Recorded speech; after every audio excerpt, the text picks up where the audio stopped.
Jubilito TV Official. So ayun, what's up mga kabagis, Jubilito TV Official po, at ito na naman po muli ang isang edisyon ng ating reaction video mga kalingap at kabagis, no? Pero bago po ang lahat, syempre po mega love shoutout po muna kay Kuya Val Santos Matubang, kay Ate Edna Vlogs, Kalingap Rab, Ruel of Malalag, Rachel Morales Vlog, Kalingap Netizens, Kalingap Subscribers, Kalingap Supporters, at ang ating po mga Kalingap Partners. Mega love shoutout po sa inyong lahat. So ito na nga mga kalingap at kabagis, for today's reaction video, gawa lang po natin ng reaksyon at muli po pagbibigay ng opinion. Dito nga po ang akala natin ay susuko na, pero sa tingin ko po ay nagmilay-milay lamang po at nagpahinga. Ito pong si Mr. Benty Boy. Dahil nga po mga kalingap at kabagis ay meron po siyang bagong upload na kung saan ay dito po ay kasama niya po si Rubilin. At dito po makikita po natin na tumatalima naman po siya sa panawagan po ni Kuya Val Santos Matubang na scout mo, vlog mo. Dahil as far as we know mga kalingap at kabagis, si Rubilin po ay na-scout po ni Mr. Benty Boy. At sa ngayon ay dito po siya nagpo-focus dahil maya-maya lamang po malalaman ninyo na ito pong si Rubilin ay may panawagan po sa mga bashers ni Mr. Benty Boy. At maya-maya din lamang po mga kalingap at kabagis ay malalaman din po natin kung naapektuhan ba ang channel ni Mr. Benty Boy sa nangyaring issue sa kanya regarding nga po dito sa pagbablog niya sa mga beneficiaries ng kalingap na to be honestly speaking ay hindi naman po siya ang naka-scout. Although meron naman pong basbas ni Kuya Val Santos Matubang at ni Kalingap Rab, pero unfortunately po mga kalingap at kabagis ay na-issue po. So hindi na po natin pag-uusapan yan mga kalingap at kabagis. Because dito po, ipipreview ko lang po mga kalingap at kabagis, pero hindi ko po ito ipiplay. Yan. Sa mga gusto pong panoorin yung latest video upload ni Mr. Benty Boy ay may title pong Rubilin, Ayaw Akong Paalisin, Tiyahin Niya na Babahala. Kasi mga kalingap at kabagis nung pinanood po natin itong video na ito ni Mr. Benty Boy ay parang sila nag-outing sila sa isang ilog or batis, at dito po ay may panawagan po itong si Rubilin na kung saan ay ang panawagan po ito ay naka-address po sa mga nambabash or sabihin na nating kumi-question dito po kay Mr. Benty Boy, na kung saan ang panawagan po ni Rubilin ay wag naman daw pong i-bash ang kanyang tatay-tatayan. Dahil nga po alam naman po natin na malaki po ang naitulong or naging parte ni Mr. Benty Boy para po sa ikagagaling nitong si Rubilin.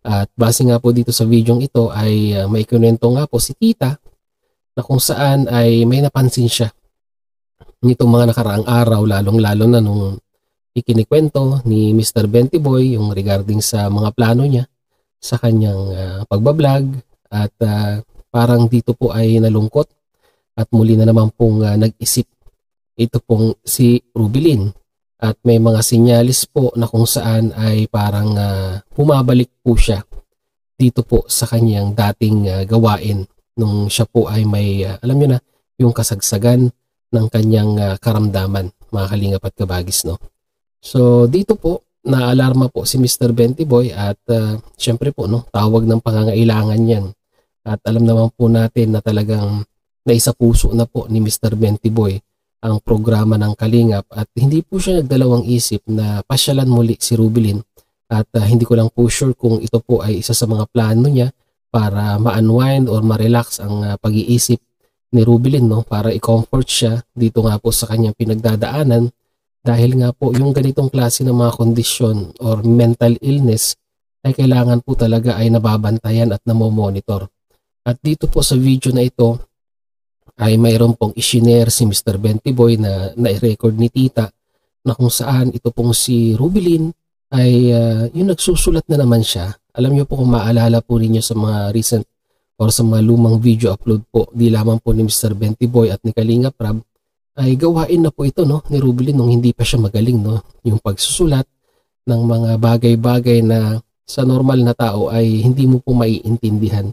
yung kanyang mga sinusulat. Pero siguro po kay Rubelin ay may meaning ito or may ibig sabihin po ito.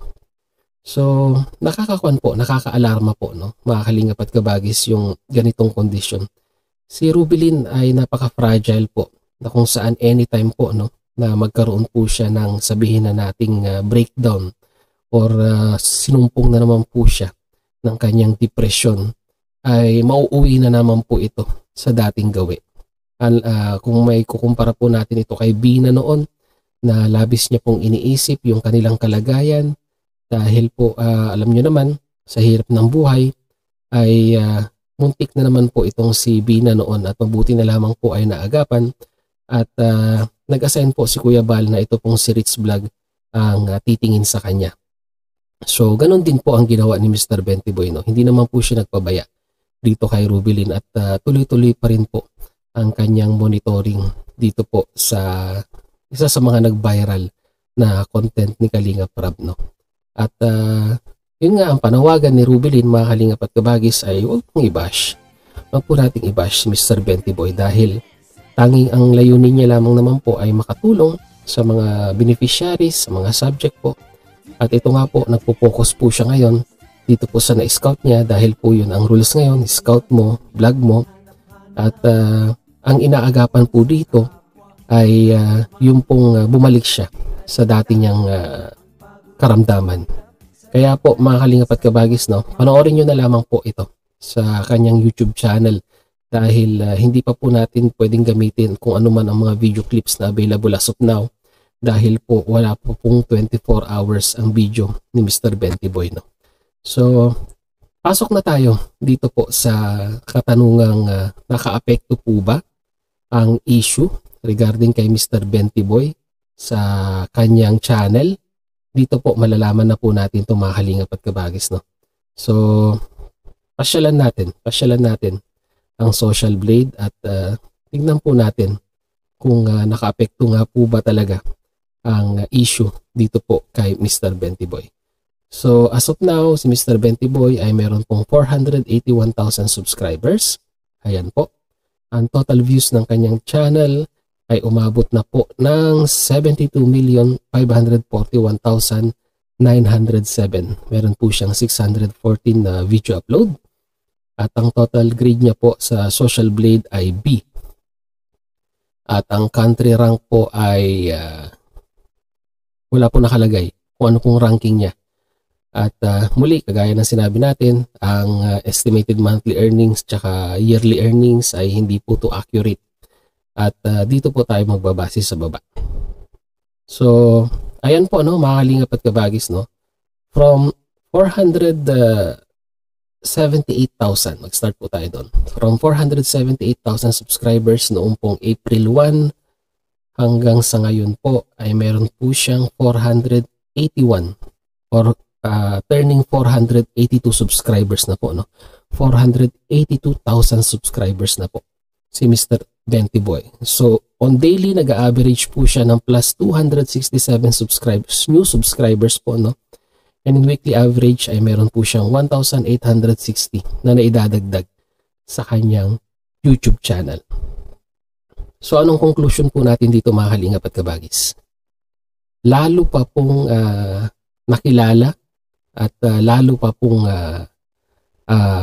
lumaki ang channel ni Mr. Bentiboy dahil sa tingin ko po ay mas marami po ang naniniwala at sumisimpat siya dito po kay Mr. Bentiboy. At kung mapapansin po ninyo dito po sa kanyang video upload ay sa bandang huli ay hindi pa rin naman po siya nakalimot na pasalamatan po ang family Matubang, no? At yung paghingi niya na suportahan ang kanilang mga programa ay nandun pa rin po. So ibig sabihin lang po, mga kalingap at kabagis, na si Mr. Bentiboy ay solid pa rin pong kalingap. At sa tingin ko po ay hindi po aalis ng kalingap si Mr. Bentiboy. Dahil si Mr. Bentiboy sa nakikinita ko po ay isang individual na may integridad. Yung loyalty niya po sa Team Kalingap ay laging nandyan.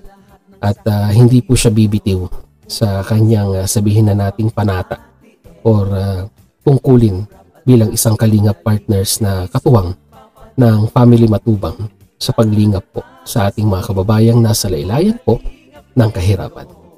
So mag-comment po kayo sa ating comment section mga kalingap at kabagis kung ano naman po inyong masasabi, opinion, reaksyon dito nga po sa muling pagbabalik at pag-upload muli ni Mr. Bentiboy sa kanyang YouTube channel. Pag-usapan po natin yan sa ating comment section. So yun na mga kalingap at kabagis, muli maraming salamat talaga sa dulo po ng ating reaction video ngayong araw na ito. Pero samahan nyo po muli si Jovelito TV Official at muli po nagpapaalala po ang inyong host. So mga hindi pa po nakasubscribe sa channel kayo, Val Santos Matubang, Ate Ed the Vlogs, Kalingap Rab, Roel of Malala, Graciel Morales. Yan po, sama na rin po natin si Mr. Bentiboy, mga kalingap at kabagis. Suportahan po natin at isubscribe ang kanilang mga YouTube channel. Ayan, baka may naligaw dyan or nag-unsubscribe. Ayan, balikan po natin si Mr. Bentiboy Vlog. At sa mga bago pa lamang po, suportahan po natin si Mr. Jason Saldoa or si Mr. Bentiboy. So yun na mga kalingap at kabagis, hanggang dito na lamang po. Once again, this is Jovelito TV Official, proud member po ng Team Koos at ng Karepa Year 2024. As I always say mga kalingap at kabagis, peace, God first. God bless po. Bye!